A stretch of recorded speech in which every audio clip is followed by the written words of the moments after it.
आपको ये प्रैक्टिस करनी है, अगले 3 दिनों के अंदर खत्म करनी है आपको प्रैक्टिस। एक छोटी प्रैक्टिस तो बड़ी प्रैक्टिस नहीं है।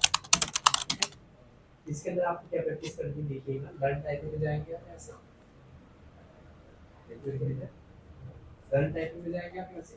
इसके अंदर जाके आपको मिलेगा यहाँ पे एक पैसेज मिलेगा यहाँ पे, क्या प्रैक्टिस मोड का